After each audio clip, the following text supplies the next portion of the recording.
Hello, everybody. It's the Film Optimist, and I'm reviewing The Fox and the Hound 2 today. Completely forgot that I was doing sequels, and I just got done recording a review of Open Season. You'll be seeing it next week, and you'll see in the video my realization of like, holy shit, I'm doing sequels. What am I doing with my life? I need to talk about sequels. Why did I skip The Fox and the Hound 2? Fox and the Hound 2, man, Disney sequels, man. And midquels and all this other shit. Dude, what are they thinking?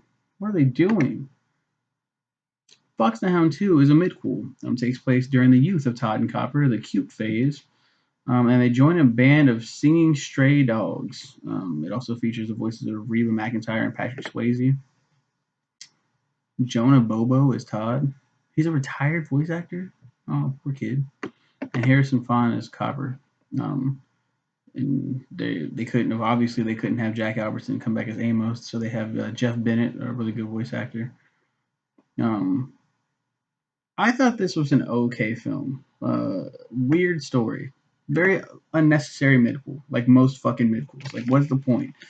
Like we talked about Beauty and the Beast, and Chance of Christmas, and we talked about the other fucking like failed pilots and shit, failed and successful pilot films. And like okay, so we want to make a Fox and the Hound 2. Let's have it be a midquel, but call it 2 for some reason. Oh, and we're going to have Copper join a band of singing dogs because he doesn't know his place in the world. Where the fuck does this film take place? How does this take place? Because what we saw in the first movie was Copper left. He left with the fucking with Amos and Chief on a hunting trip, and he came back and he was grown.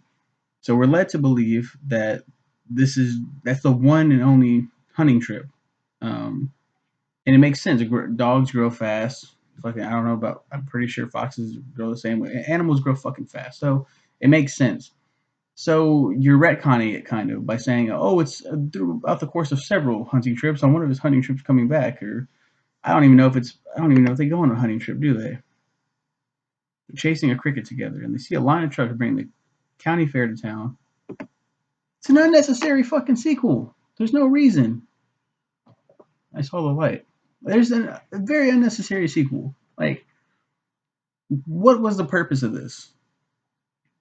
To give Reba McEntire and Patrick Swayze a job? Like, they don't need this shit. They don't need this Disney rub.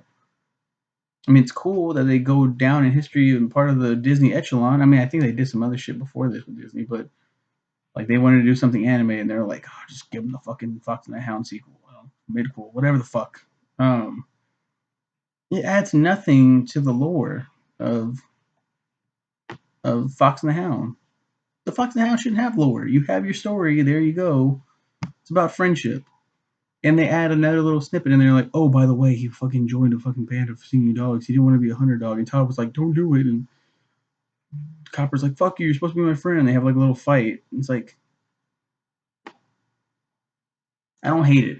Like I know that right now, like I look lost, and I'm like, you're like, "Oh no, he's looks like he's gonna fucking kill himself." Like, no. Maybe fucking Fox and the Hound 2 is very unnecessary. So it just upsets me just a little bit, just a smidge, just not quite to the pessimist, like where I flat out hated this movie because it's a fun animation. There's fun music in it. Reba McEntire sings. She's a good singer. I don't really like country that much. The country theme to this was very fitting for the original, complementing the original with the country feel, I guess. But just what the fuck? Like we don't need this. We don't. So that's my review of the Fox and the Hound 2. I mean, there's not much else to say about this fucking movie. It's yeah, cool. You know, Disney sequels are very hit or miss. I may have mentioned this before, and I know I repeat myself a lot. I'm very repetitive, very talkative, but it's very hit or miss. And I'll get to the good ones, like the really good ones, eventually, because there are sequels that exist that, while unnecessary, not completely, needed, they're fun and a lot of fucking fun, and they complement the originals. So this is This is one that didn't complement the original. It wasn't necessary. It's a big running theme with my channel. I'm looking at a lot of unnecessary films. My eyes are opening. So that's The Fox and the Hound 2.